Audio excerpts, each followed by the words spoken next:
You know, one of the things I love the most about the legacy, corporate media, whatever you want to call it, establishment media, is I love how they take a story that's technically, like 8 months old and try to repackage it as if it's something we're all just now learning. A great example of that has happened this past week when it was revealed that Donald Trump's Political Action Committee and, of course, Matt Schlapp's Political Action Committee have actually been paying some of the legal fees for a lot of the January 6th witnesses. They're acting like, oh my God, this has clearly got to be some kind of witness tampering. They're trying to buy their loyalty. And by the way, I agree with them on that. But let's be real here, folks. We've known this.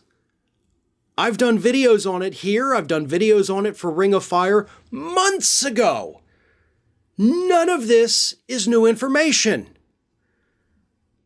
So why is the media treating this like, oh my God, we had no idea because apparently we only read our own stuff? We've known for quite some time. But here's the thing. I do want to talk about it because it is, of course, once again back in the news. So it's definitely something at least worth mentioning, right? So here's the thing we're dealing with right now. Cassidy Hutchinson, of course, agreed to come back and speak to the January 6th committee this past Tuesday during that emergency hearing that they had. But prior to her agreeing to this, she had switched her lawyers because she was using a lawyer that was being paid for by Trump and his friends. And she ditched them and picked her own new lawyer.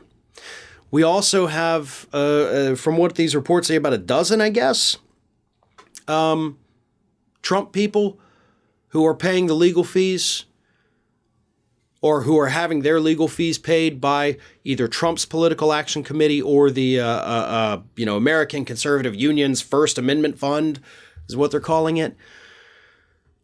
That's a lot of people. That's a lot of money. But hey, don't worry. They got your back, folks. Lawyers are expensive.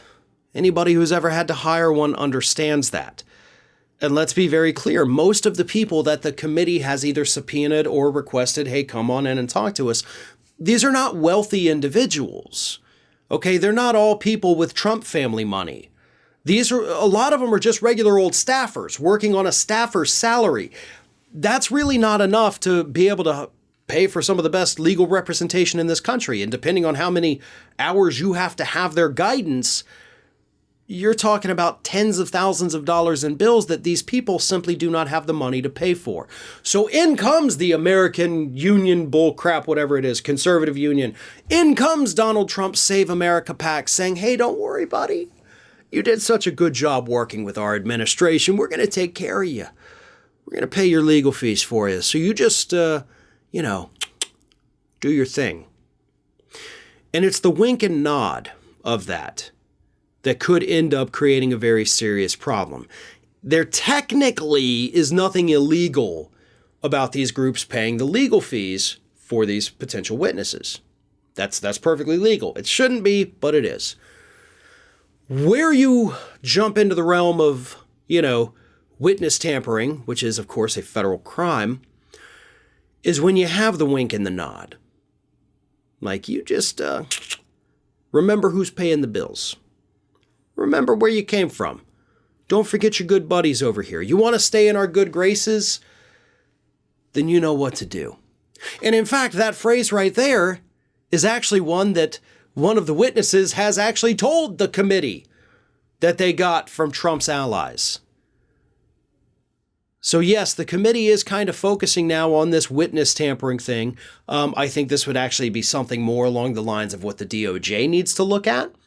But we are starting to see some evidence that this is in fact what is happening.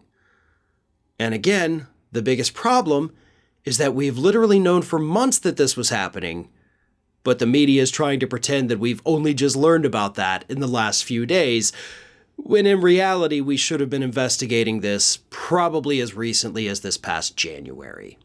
So we lost some time on it, but let's hope the DOJ or the committee, or at least one of them, picks up the slack and gets moving on this investigation, because honestly, I think this is one of the biggest. The witness tampering, paying the legal fees with a wink and a nod, if the wink and a nod is there, you're going to have a hard time convincing any jury that you're not trying to buy the loyalty of those witnesses. Hey everyone, this is Aspen.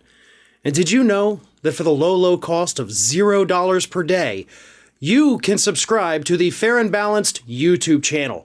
We also encourage you to like, comment, and share, but again, click that subscribe button and help Aspen not be so grumpy.